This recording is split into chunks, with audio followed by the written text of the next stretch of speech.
রাজধানীর উত্তরায় একটি সংবাদ মাধ্যমের একজন নিজস্ব প্রতিনিবেদককে অপহরণের চেষ্টা হয়েছে। সময় অপহরণকারী দলের 2 সদস্যকেই আটক করেছে পুলিশ।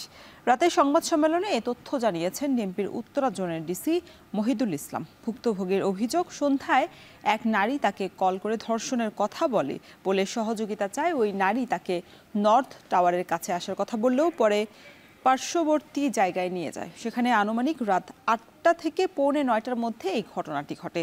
মেয়েটি চলে যাওয়ার সাথে সাথে একটি হায়েস মাইক্রোবাসে করে আসা 7 থেকে 8 জন তাকে জোর করে গাড়িতে তোলে। পরে সেই গাড়ির গ্লাস ভেঙে বাইরে পড়ে যায়।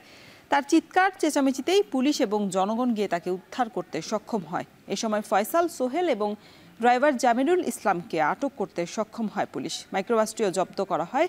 পুলিশ জানায়, এই চক্রের সাথে জড়িতদের অনেক তথ্য তাদের হাতে এসেছে। স্বল্প সময়ের মধ্যেই বাকিদেরও গ্রেফতার করা হবে।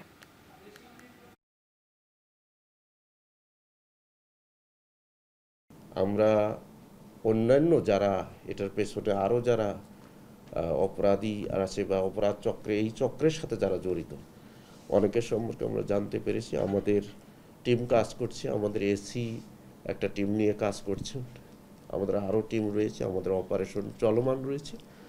আমরা আশা করি এই চক্রের সাথে যারা জড়িত তাদেরকে আমরা খুব স্বল্প সময়ের মধ্যে আরও অনেককে গ্রেপ্তার করতে পারব।